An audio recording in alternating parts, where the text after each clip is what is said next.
Okay. Hello, everybody. Welcome, listeners, to another episode of Wake Up and Dream. I'm here with Lisa and Sarah. And if you've caught our previous two episodes, we have been chatting with our girl Sara because she took on this amazing 10-year anniversary trip with her honey bunny to Italy. And it was just this amazing experience for her. But she did tackle a few emotional details, if you will, leading up to the trip. And we've been kind of discussing that and how she's worked through that with her mindset, her heart set, working for her and her husband so that they have an amazing time. But then also her twin boys at home with grandparents and shuffling schedules and snacks and bedtime, and her just feeling at ease and comfortable with her trip so that her and her husband could enjoy her trip. So, this episode, we're going to dive into her there, experiencing all the amazing dreams that they imagined for their 10-year anniversary trip and the things that they explored. And I want to know, Sarah, a little bit more about this penguin that you took along with you guys. And I saw on Instagram you would post pictures with him in your excursions together. And then I'm assuming you emailed the boys with those fun pictures so that they can experience where mommy and daddy were and what you guys were enjoying. And then, if I remember, they would send pictures to you guys of their penguin at home and all the fun things that they did as well. So, Sarah, tell us more. Tell us about once you got there, you're at your hotel, you got everything ready. What was kind of the first thing you felt?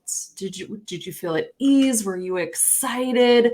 What was the first thing you guys experienced? And were you just loving being on the other side of the world, knowing that your babies were in the best hands possible? So please tell us more. I can't wait to hear all about it. So I love that you said what was the first thing after getting settled. We obviously, I mentioned in the previous episode, we lost luggage and there was some travel things because that is all travel is especially these days now more than ever. But when we finally got settled in the hotel, we walked to the Duomo in Florence. It was just, the most amazing scene. It doesn't matter where you travel from, turning the corner and seeing the Duomo just kind of is like, holy moly. I've been there 5 or 6 times and every time it's just breathtaking.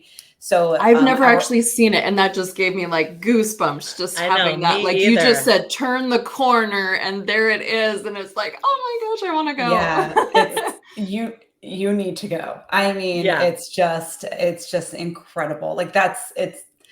It's the touristy spot. I have a lot of other tips in terms of because I lived in Florence for 3 months in college. So I have a lot of other tips on where to go and what to see that aren't as well traveled. But the Duomo just always just centers you literally and figuratively in the city. Right. So our very first stop was going to a cafe and getting a cappuccino.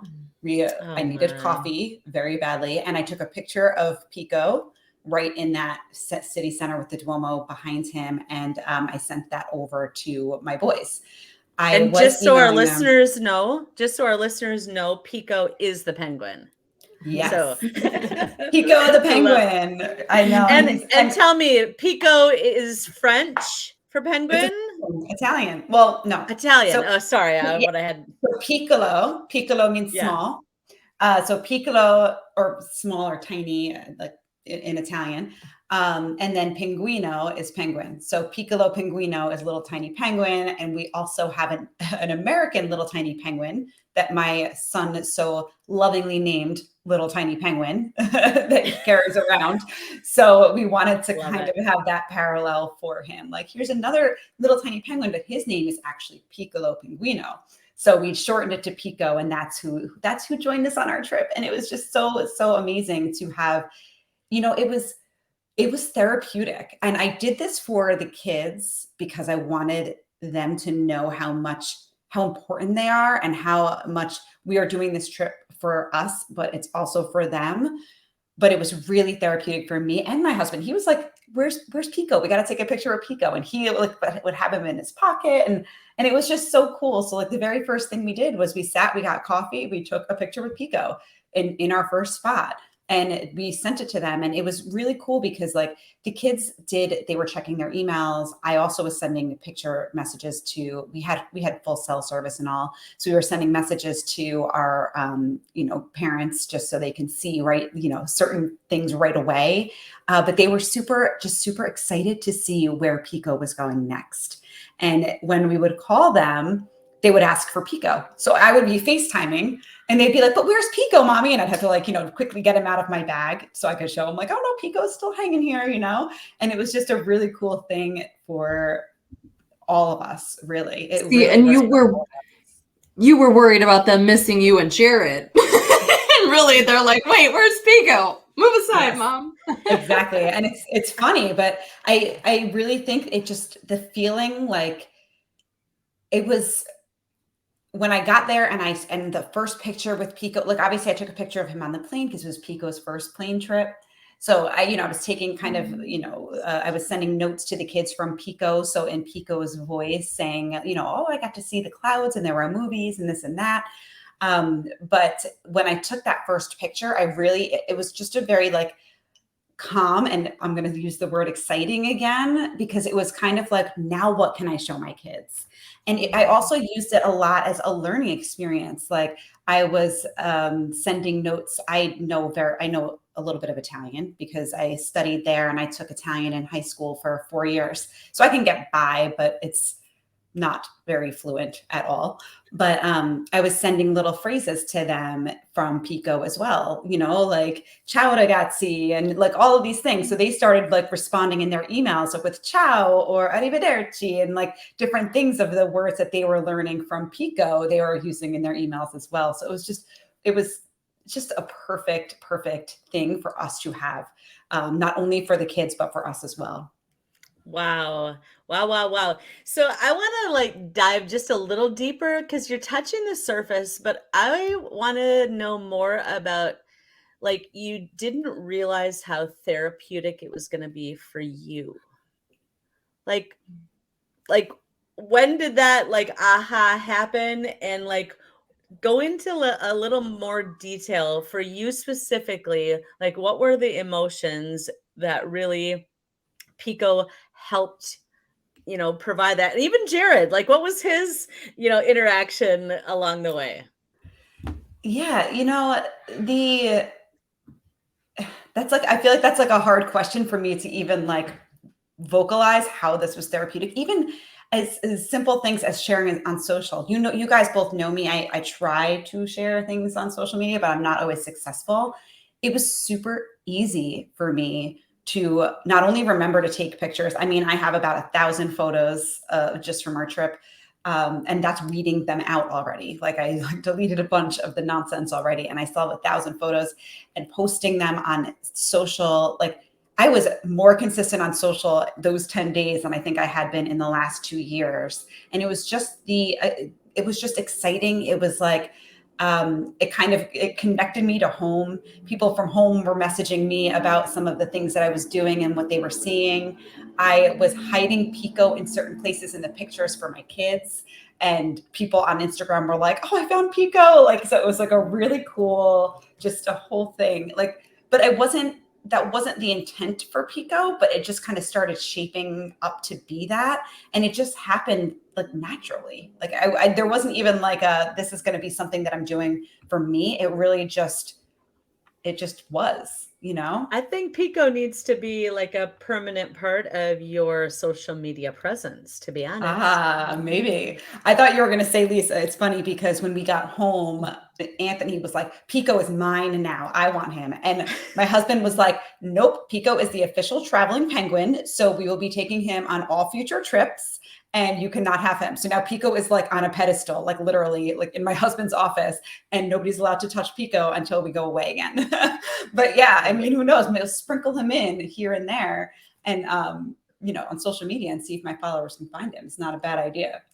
Right. And I think, don't you think like what you experienced was that flow that came through excitement, and you had created that in the month ahead, doing that inner work, that excitement word and feeling. It wasn't just a word, you were actually feeling it it flowed through you sharing the trip, not only with your boys, but with all of us. And it was like it was easy, and I think when we're in flow and we're being our authentic self, that just happens. And so I'm just like planting ideas for you because I think that may be something for you to like noodle on as you continue to share in your social media platforms.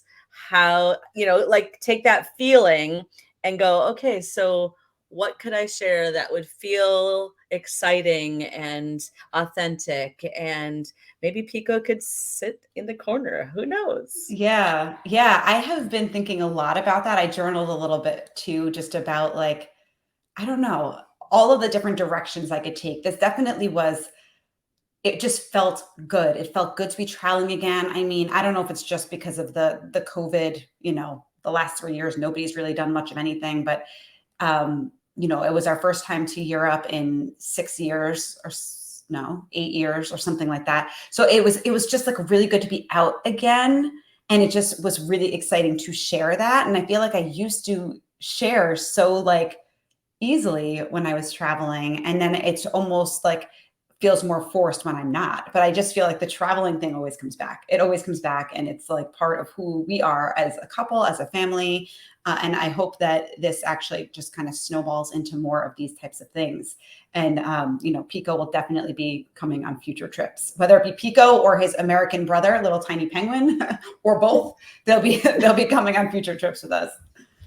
Well, I love that because I just feel like when you had Pico, you were just doing it like on purpose. It wasn't like a chore, like, oh, we better connect with the boys. Like it was just so natural for you and Jared to bring him along. And it was therapeutic for you guys as well. And that's, what I just love and enjoy for our listeners too, to just kind of take that piece from you and from your story, that doing things on purpose. Don't just go into a trip or a new job opportunity or, whatever, like just frantic and crazy. Like do it all on purpose, knowing what you want, what your final outcome, what you want that to feel like. I know when Lisa and I were talking to you before, it was like, well, what do you want this trip to feel like? How do you want to leave with your suitcases and pulling them to the car and loading everything up? How do you want to feel for that? And how do you want to, like, do you want to sit in your hotel room and like wish you weren't there or feel this mama guilt the whole time? And I just want to reiterate for our listeners, like anything that mamas do, like make it fun and exciting like you did every single time. Make it for both parties. You don't have to feel guilty. And look at the amazing time all of you had, and you looked forward to each piece and each day and having Pico with you and connecting with the boys. It's, when us parents go away, we feel like, oh, well, I'll call them, right? Like I'll call them, make sure that they're okay. But you took it to like a whole nother level and just made it fun and exciting. And I'm just ecstatic for you. Yeah. So tell me, where was your most favorite place you guys went that meant something to you as a couple, that just kind of put the cherry on top for you being there, knowing this is exactly what we needed? That's I don't think I can answer that question. No. Really, Kelly. Maybe it was a bunch of places and the whole experience put together. It really was, because like our goal for Florence, we both have been there a few times prior. So we wanted it to just be more chill and to do some things that we haven't done, and not to be like literally just drink as much wine and coffee as we possibly could. Maybe not the healthiest choices, but we wanted it just to be kind of relaxing. We had a wine tour in Tuscany scheduled for one day, a full day thing. And that was absolutely lovely. We got married in Tuscany. So it was very near where we got married. We didn't actually go back to the church, but it was just really nice to be in that environment again, especially 10 years later. And actually our tour guide for our wine tour was born and raised in Chapeldo, which is the villa for our wedding. So he knew exactly where we were married. And he's like, oh, I know the owners, like, so that was pretty cool. But in terms of like the experiences, Sorrento was the other place that we went to, and we had never been there before. So there was a lot of newness there. Like Florence was kind of like visiting our old stomping ground in a way, even though we've only, Jared's only been there like a few times for a series of days. I know for me, spending a semester there was a little bit different. But Sorrento was the piece that we were like, we want to go somewhere familiar, but we also want to add in something new and exciting. So we had this trip carved into these two pieces that were, again, very intentional, because of what we were hoping to gain from the trip. We didn't want it to be, our old way of traveling was like, how many cities can we visit in 2 weeks? Let's just jump, and pack light and just go. And this was like, let's chill and enjoy ourselves. And I feel like we really like hit the nail on the head with it, like from beginning to end. I can't really pick one favorite spot. So that question is like really like, or one favorite experience. I feel like that question is really hard for me to answer, One thing I will say in terms of my kids, we got into a routine. The first weekend, they were kind of had sleepovers and all of that. So we weren't in constant contact, but every morning before school, they knew the time difference. So they knew when they called me, it was lunchtime where we were, and it was morning where they were. And they would call me before punching their cups. So every day they had a cup, and they would call me before school. They would open the cups right in front of us. They would read the note from Pico, which would tell them a little bit about the itinerary that we were either actively doing or we were doing that day. And they would just be like it would just be really cool to see them open their gifts and see them every morning, and hear them read the notes. The notes that I included in their game, I tried to write with words. Some words are bigger, but it's not like words that they can actually read because they're still learning. So to hear them reading while I was gone, it was just it was really cool to see how, all the conversations that we had while we were away and how that kind of unfolded. It was really cool. Oh my gosh, that's so exciting. I just love that. I love hearing this for the first time because our listeners may not know. Lisa and I don't know any of the details from Sarah's trip. We literally have been holding out to talk more on our episode here with you guys. So it's fun to just see and to even just hear your voice, Sarah, and your excitement, even still from being back. It's so cool. And I feel like I used this whole experience. Obviously, it was very much for me and my husband, but it was a learning experience. Like my kids, I brought them home a book of Italian words, and they're starting to read the words. They brought it to school. They were asking questions because one of the days we went to Pompeii. So they were asking about the mountain, and they know that it's still an active volcano. Like all of these things that Pico left little notes. So it was really like an educational experience too, not intentionally. Like I was just giving like a little bit of tidbits. Like when we took the train down towards Sorrento, we went through Naples, and that's right near Amalfi where my grandma was born. So Pico wrote like, grandma muffins. That's what they call grandma muffins because she always makes muffins. My mom's mom, she was born in Amalfi. So I was like, this is where grandma muffins was born, in Amalfi. And like all of these little things that they were learning while we were away just made it that much more special. Like it really was for them, not just for us. Oh my gosh, that's awesome. I just love that. And the train ride and how beautiful that must have been. It was probably just the perfect time of year and just so fun. Is there one thing, Sarah, that just for funs, like that you would have wanted to add either to your trip or something to do with the boys or something you would have done a little different, just taking into your next trip? Because I know travel is at the heart of your family. So this is not the last one for sure. But is there anything that you would add or change, or was it just perfect and beautiful? I mean, one thing just logistic wise is we would be better packers since we lost our luggage. But I will say that I think I mentioned in a previous episode, I was hyper focused on how to make this experience really good for the boys. And I did not focus so much on our itinerary. I knew that we were going to kind of just roll with it and we would figure it out. Like we went kayaking. We didn't plan that until like an hour before. We were just like, let's go kayaking. Like, so it was very lax.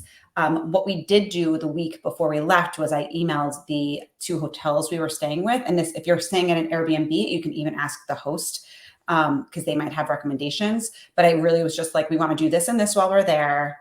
Let's get this set up. And they took care of it. So it was a way for me to get certain things checked off the list that I wanted to do, but it was a very low stress. Like I wasn't like going on blogs, seeing what I need to do and all of that. Very low stress way to get it done. So I would recommend that whether you're traveling with kids, without kids, overseas or not, like leverage the hotel concierge and their services because they know things to do that you might not even think of, and they can actually help get that set up. So that was like, that's a tip that I will be using.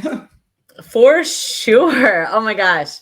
So I just wish that I was Pico, like I want to travel with you. I just want to fit in that little stuffed animal body and get in your suitcase and go.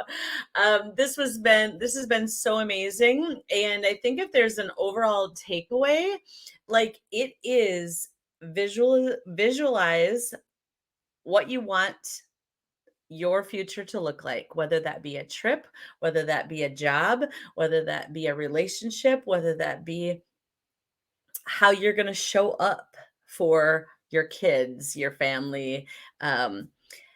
Visualize it and link it to a specific word that evokes emotion, because that is what Sara did. And it, like, when just listening to you, I'm like, oh my gosh, like you literally created very intentionally every part of this, whether it was like in the last minute or, but it was because you were in flow and you were hooked up to your heart.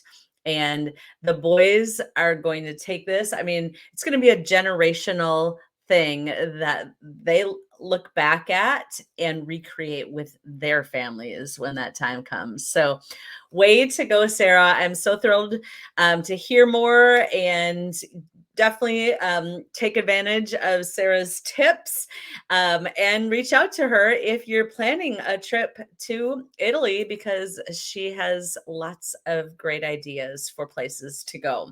So thank you so much for listening in today. And until next time, wake up and dream.